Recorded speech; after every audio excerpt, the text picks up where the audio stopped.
Jessica Blanche, appearing on behalf of people. We're ready in that matter, Your Honor. Juan Brown, Deputy Chief Public Defender, appearing with and on behalf of Ms. Friday, who is appearing from the Washington County Jail.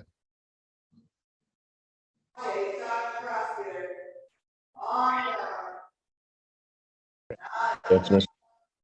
Not going to ask her name, but that's her. All right. I have a competency report in front of me. Is that what we're doing today?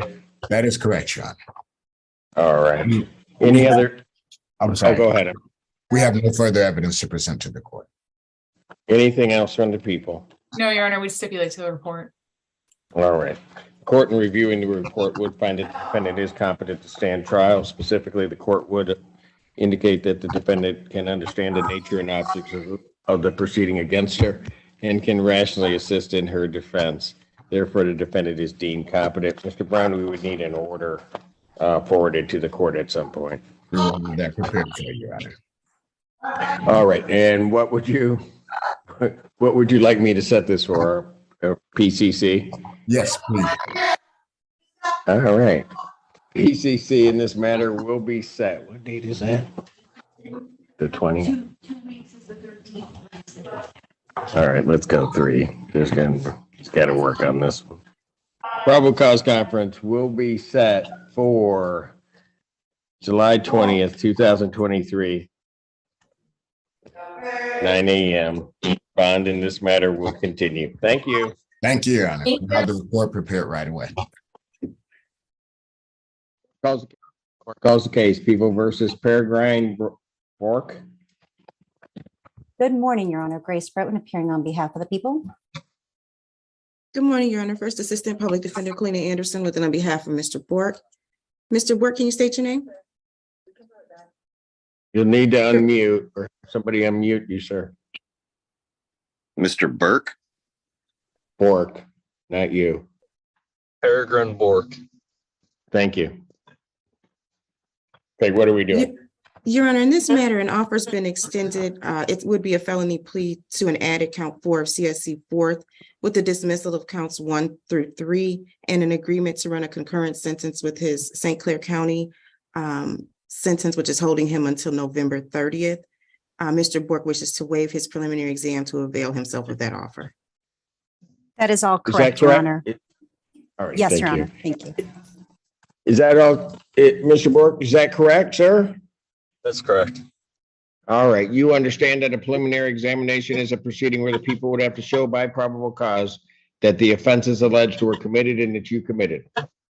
Yes, Your Honor. You understand you'll not have that hearing and you'll proceed to circuit court for further resolution. Yes, Your Honor. All right. People, for the record, also do waive their right. We do, Your Honor. Thank you. Preliminary examination having been waived, defendant is bound over to circuit court on all 3 counts. Ms. Anderson. Thank you, Your Honor. We received a copy of the information, waive its formal reading and stand mute. Defendant having waived formal reading, standing mute. Court will enter a not guilty plea as to all counts. Pretrial will be set for August 2nd at 1:30 with Judge Conlon. August 2nd, 2023. Is that right? I know, that's why I hesitated. That can't be. That is the date I have for an MDOC. Oh, for an MDOC. Yeah, Got it. it is much later than Well, everything else's. MDOC or anyone in custody? I have a separate date for Washtenaw in custody. I have an MDOC writ date, which is August 2nd. Wow. Yeah. which Okay. was the- Well, that's all right. I'll set it for August 2nd and you can get that moved up if you desire to. August 2nd, 2023, 1:30 before Judge Conlon. Thank you, Your Honor. Thank you, Your Honor. Thank you. Bye. Continue. Calls the case, People versus Beverly Tuttle. Namesh Ganatra, First Assistant Prosecuting Attorney for the people. Good morning, Your Honor. Joy Gaines, Senior Assistant Public Defender, representing Ms. Tuttle. Ms. Tuttle, would you please state your name for the record? Yes, ma'am. Beverly Tuttle. Hey, what are we doing? Good morning, sir. Your Honor, we are asking for an adjournment. I did reach out to Mr. Ganatra regarding a potential resolution for this case. I would also like the opportunity to address bond. Probable cause conference, July 13th, 2023, 9 a.m. As to bond. Your Honor, it's my understanding from Ms. Tuttle that this is the only matter that is holding her in custody. I did have an opportunity, let me start with, she did indicate that she has been awarded a Section 8 housing voucher. It is her belief that the voucher will be expiring in a few days, maybe as early as next week. She did have me reach out to her case manager at the Delanis Center, who's been working with her, who was able to confirm the housing voucher, as well as that it would be expiring soon. He did not know the exact date. He did also say he needed to speak to his supervisor before he could write a letter. I have not heard back from him. I plan on following up, but this housing would be a game changer for Ms. Tuttle. It's also my understanding from Ms. Tuttle that she has been working with her primary care physician out of Packard Health, who has referred her to behavioral services to get her back involved with mental health services. So she anticipates starting that upon her release as well, which would be for medication management and potentially also therapy. Anything from the people? Your Honor, she failed to appear to community corrections back in May. There was a report dated May 19th. And I think that coincided with a bench warrant for failure to appear at a PCC in May of this year. I score her guidelines at 5 to 23. She has prior felony convictions for custodial interference, kidnapping, larceny in a building, uttering and publishing, forgery, misdemeanor conviction for operating while high BAC. This incident involves her being in possession of a loaded firearm, also having cocaine in her possession when she came into contact with the Ann Arbor Police Department. If the court's inclined to release her, the people's concern would be that she have some type of testing in place to ensure sobriety. And we've already tried that and it didn't work. Yeah. May I address just a couple things? Mr. Ganatra did go through Ms. Tuttle's criminal history, which we'll acknowledge. But I do also want to say that up until fairly recently, she had 13 years of sobriety underneath her belt. This is a recent relapse. If you look at the dates of the convictions, they are much. How did she come back into custody? May I speak to you, Your Honor? How did you come back into custody, Ms. Tuttle? I had returned to Ann Arbor on the night I was arrested. I had been assaulted and had. So she didn't turn herself in. What else do you want to say to me, Excuse ma'am? me, are you talking about original arrest or now that I'm in custody here? I'm talking about on the bench warrant where you failed to appear for court and you failed to go to testing at community corrections. First of all, sir, upon my original arraignment, when I was given the PR bond, I did show up at community corrections. When I went to community corrections upon my release, the form that they gave me to take to community corrections was empty. There was no indications of how I was supposed to be tested, what I was supposed to be tested for, or anything of that nature. The woman, I signed the sheet at community corrections. You can verify with them. I was there. I did show my ID. I did sign in. The woman that was at the desk sent me to 14-1. I went across the street. I went into 14-1. I talked to the two black ladies that were behind the window. I gave the one my paperwork. I was on borrowed time because I had a ride from someone else. She disappeared with my paperwork for like a half hour. And I kept asking if I could get my case number, if I could get my public defender's name. And there was no information that they could give to me. And I had to leave. All of my court paperwork was left there at 14-1. I didn't have my case number, a public defender's name, nothing. And I did make multiple attempts to try to make contact to get this information. But I did show up to community corrections as ordered with a blank piece of paper, and they said there was nothing they could do for me. Also, at my original arraignment for this case, the magistrate told me, because I explained to her, my disability is in final pending stages. And I told her I did not have the money to pay for the testing, and she told me that they should be able to work out something with me. When I went to community corrections, they told me that unless I could pay for it at the time of testing, there was nothing they could do for me. Motion for bond reduction denied. Bond will continue. Your Honor, Thank you. can I just clarify one thing, Your Honor? Oh, Yes, There was a representation made about 13 years sobriety for her. Is that what I heard? That is what Ms. Tuttle relayed. Your Honor, there's a conviction from Yeah. February 2015 for operating with high BAC. The date of offense was November of 2014. That was in 14B District Court. yeah. I will say that Oh, my apologies. Ms. Gaines can only represent to the court what her client represents, and that is just one of many misrepresentations that have been made. So My apology. we'll My take that apology. into. I have Ms. Tuttle, multiple Ms. Tuttle, TBIs. I ruled. I'm done. Thank you. I'm sorry, sir. Court calls the case. People versus Gregory Lewis Taylor. Jessica Blanche, appearing on behalf of people. Good morning, Judge Simpson. Attorney Carl Jordan, P number 57226, appearing by Zoom on behalf of Mr. Gregory Lewis Taylor. Mr. Gregory Taylor is appearing by Zoom, and this is with our consent, Your Honor. All right, thank you.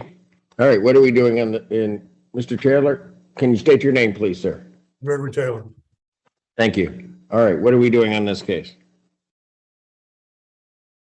No, I had an opportunity to speak to Madam Prosecutor yesterday. I need to get her some information that I think might help to resolve this case in the long run. May we have another PCC, please? Yes, would you like 13th or the 20th, sir? Could we have the 20th, Your Honor? 20th. Yes. Probable cause conference will be adjourned without objection. July 20th, 2023, 9 a.m. as your Zoom invite indicates. Bond I'll come to continues. see you, Mr. Taylor. We're working on some things for you. Thank you, Your Honor. Thank you. Thank you, Ms. Blanche. Court calls the case of the people versus Ashraf. Is it Ragheb? Yes, Your Honor. Good morning, Your Honor. Ali Zenda on behalf of the people seeking permission to practice pursuant to Michigan Court Rule 8.120 under the supervision of Assistant Prosecuting Attorney Caitlin Kirby. Good morning, Your Honor. Alexander Permission to Hermanowski practice is granted. Ashraf Ragheb. Permission to practice is granted. Now you may go ahead, Mr. Hermanowski. Sorry, Your Honor. Alexander Hermanowski with and on behalf of Ashraf Ragheb. Your Honor, we are here for this is a time and date set for a probable cause conference. I've spoken with Ms. Kirby. We have come to an agreement, and we have submitted the plea to the court last night. Mr. Ragheb, can you state your name, please, sir? Ashraf Ragheb. All right. The court has before it a plea form that indicates the defendant would be pleading no contest, and I don't know how that's going to happen because I don't have a police report.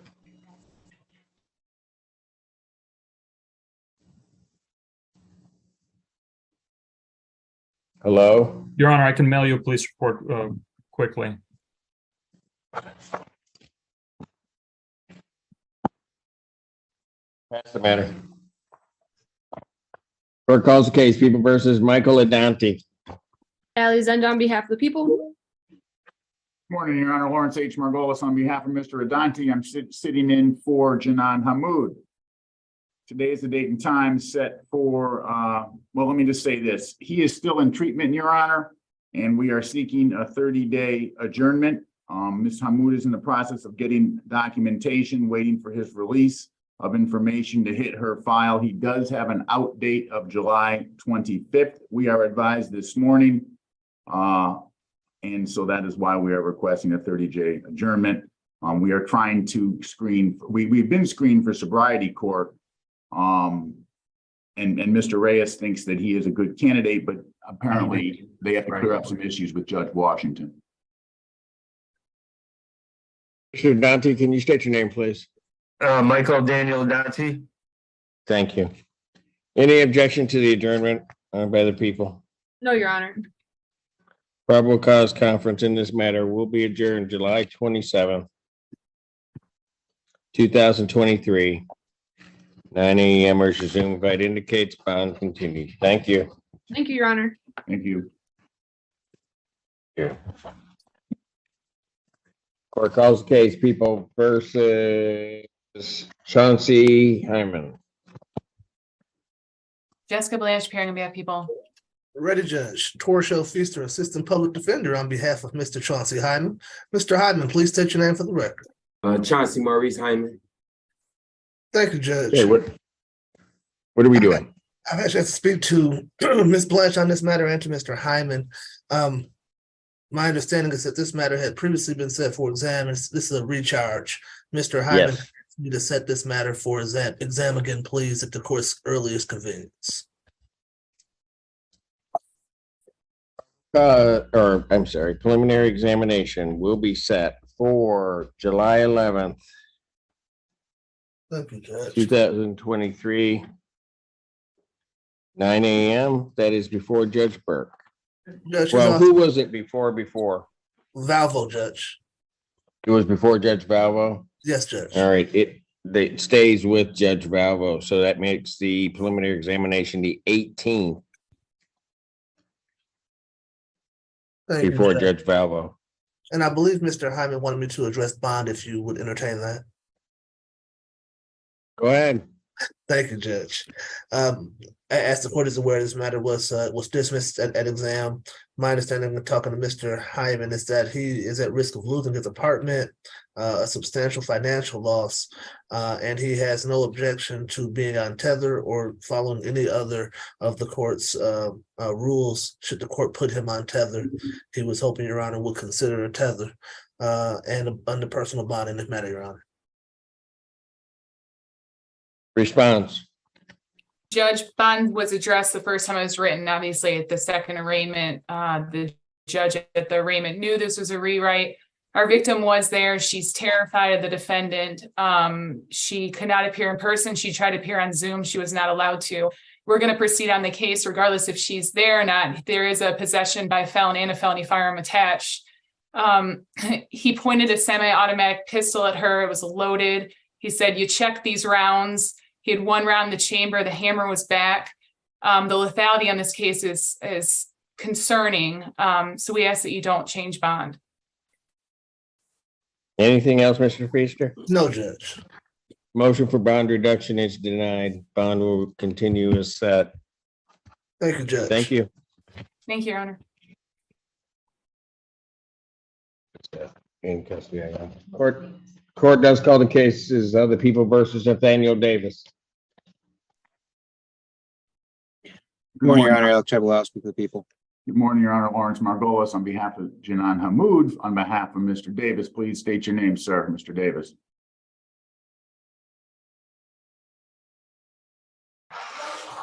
Mr. Davis, please state your name to the court.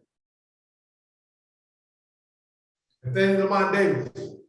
And Your Honor, Zachary Ward on behalf of Mr. Davis in 23 F5 5115.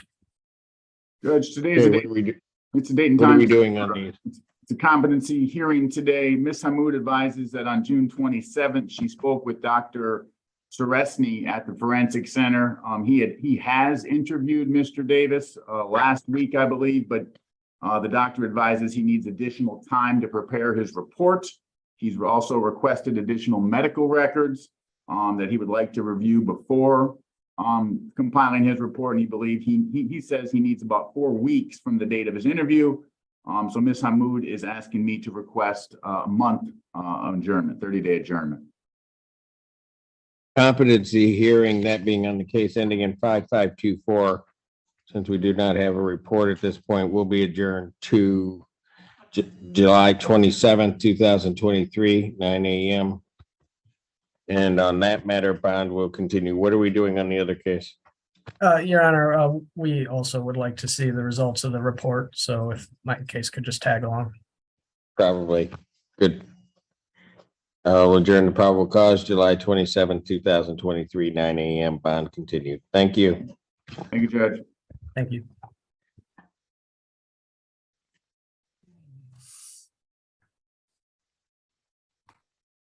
Yeah. Court calls the case, People versus Nicholas Mercer. Nimish Ganatra for the people. Ready, Your Honor. Robert J. Kill on behalf of Nick Mercer. Nick, would you state your name for the record, please? Nicholas Edward Mercer. Judge, in this matter, I had a chance to speak with Nick. We believe that if an exam were held, you would bind this matter over. That being said, and Nicholas agrees that we'd like to waive up to circuit court. Is that correct, sir? That's I mean, there's actually like more to it. I mean, that's not necessarily the whole thing is I've been here for 6 months. Nicholas, hold on a second. You've got 3 matters up in court already represented by Stewart. No, I got 4 matters. We're going to get this matter up there for a global resolution. Yeah, correct. All right, you understand that a preliminary examination is a proceeding where the people would have to show by probable cause that this offense alleged was committed and that you committed it. Right, yes, sir. All right, you understand you'll not have that hearing and you'll proceed to circuit court and join your other cases. Right, yep. Okay. People also waive their right? We do. Preliminary examination having been waived, defendant is bound over to circuit court on a single count. Mr. Killowald. Your Honor, acknowledge receipt of the information, waive its reading. My client stand mute. My client believes he has a pretrial on July 5th. Is that true, Nicholas? Yes. Is it possible? Defendant having waived formal reading, standing mute, court will enter a not guilty plea. What pretrial date do you have on this? 12, I don't have it. We have the 12th. We do not have the 5th. Judge, what? I'm sorry. I can do it one of 2 ways. I don't think Judge Conlon will have a problem if I set this for the 5th. I don't know if the file will get down there. It usually is, it should, but it's usually what I do is I set it for the 12th and then you contact their office and they make sure that it gets on for that day. Judge, let's do that, Judge. I'm going by what my client's saying. Let's set it for the 12th and I will call the Judge Conlon's office. All right. Pretrial July 12th, 2023, 9 a.m. Bond continued. All right, Thank you. Court calls the case, People versus Michael Roberts. Jessica Blanche, appearing on behalf of people. Ready, Judge. Torshell Feaster, Assistant Public Defender on behalf of Mr. Michael Roberts. Mr. Roberts, please state your name for the record. Michael Roberts. Thank you, Judge. Mr. Roberts also has a couple cases up at Circuit Court. We adjourned those yesterday out to July the 12th.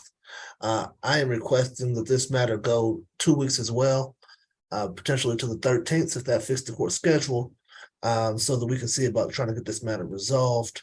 I did receive an offer from the people, and I do know Mr. Roberts is hoping for a bond. We're working on that in Circuit Court. If we're able to reach a resolution there on a bond, I'll reach out to Ms. Blanche to see if she'll consent to a stip. But at this time, I don't have an argument. All right. You know, Mr. Feaster went about trying to pick his date. He didn't learn. I thought I did it in a very nice way. I think he realized after he did it. But if there's no objection, I'll adjourn it out to the July 13, 2023, 9 a.m. Defendant's bond.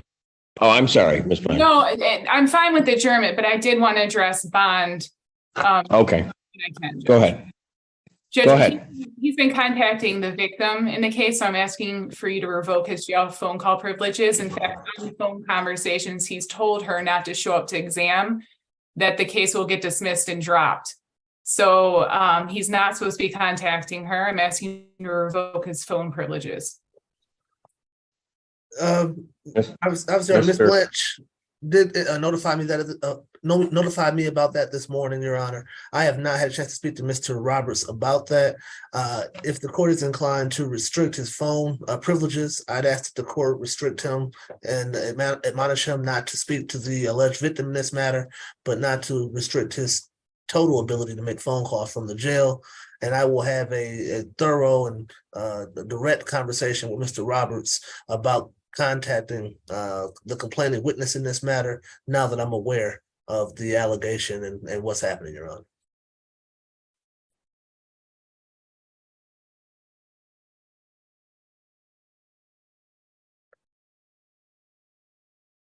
Well, certainly I would review that on the 13th, but what it sounds to me like is that these are phone conversations that are, if true, would amount to some type of an obstruction of justice or witness intimidation or and the like, which is probably more problematic than the phone calls themselves. So I will adjourn us out to the 13th regarding his bond. His current bond is set at how much? I got 5,000 personal. He's probably being held on the circuit court matter, Judge. Yeah, I see a person. Well, I'm going to do two things, at least pending the hearing, and I'll look at it again. The defendant's bond is going to increase based upon the representations to the court to amount of $10,000 cash surety bond. Defendant's phone privileges are hereby ordered revoked pending that hearing on the 13th and additional information provided to the court. Thank you. Thank you, Judge. So that means no calls at all? I can't call my. No calls at all except to your attorney. That's it. Okay. I'll look at it again. And I'm going to warn you, sir, if I find that you may be trying to make calls through other devices or other people's accounts, I don't care what happens in circuit court while it's here, you certainly will not be getting out of that jail. Okay. Am I clear? You're clear. Thank you. Yep. Thank you, Judge. Calls case of the People versus Christopher Haar. We're ready in that matter, Your Honor. Jessica Blanche, appearing on behalf of people. Lauren Brown, Deputy Chief Public Defender, appearing with and on behalf of Mr. Haar. Mr. Haar, please state your name for the record. Christopher Charles Haar. Your Honor, today is the date and time set for the probable cause conference. At this time, Mr. Haar is respectfully requesting that the earliest preliminary examination in-person date be set. This is the only thing holding him? Yes, Your Honor. Okay. Would the people be ready to go? Would the people be ready to go on July 6th? Judge, I would prefer the next date just because of the holidays. I haven't spoken to the victim about her availability on the 6th. Preliminary examination will be set July 11th, 2023. May we address the issue? 9/8 or, pardon? May we address the issue of bond at the first? Yes, before Judge Freshour. As to bond. Your Honor, the bond is currently set at $1 million. My client has no prior assaultive history, has no prior convictions. He's lived in Michigan all his life. He's asking that he be allowed to be placed on a GPS tether with a personal recognizance bond and even a sober link if the court feels that is appropriate. He strongly believes in his innocence. He believes that he will be vindicated once all the facts are in this case. If he remains in custody, he stands to lose his job and his house and his car. He's been working steadily at Baker Construction for the past 17 years. He is a stable individual, no prior criminal history. He believes that these charges will not be supported by any evidence, and he's asking to be allowed to be free so that he does not lose his situation based on these charges. Response. Judge, my concern is the facts in this case. The victim was found in a ditch. She had blood all over her. She went to the hospital. In the hospital, she had multiple fractures to her nose. Her orbital bone was fractured. She had contusions all over her head area. She had a brain bleed and a TBI. So the significant amount of injuries in this case are highly concerning. I understand he has no assaultive history. However, this is a very serious case regarding the injuries, Judge. Your Honor, we understand that the injuries are serious. My client denies responsibility for those injuries, and that's what's important and key here. He can certainly have no contact with the complaining witness, but it's important that he does not lose his life and livelihood based on these allegations, which he strongly denies. I mean, I understand also the alleged victim being found by the side of the road. My notes also indicate that her body was wrapped in a carpet on the side of the road. I think it was a blanket. That's what the 911 call had. Okay, not a carpet, but a blanket. However, Okay. I mean, that was what was a presented arraignment, but we have spoken to the victim since then. I think her legs were inside her sweatshirt, so I don't believe she was actually wrapped in a blanket, Judge, after speaking to her, but that's what the 911 call had said when it came out. But to be candid, I mean, we have spoken to her since and Got it. the information I was relaying. Okay.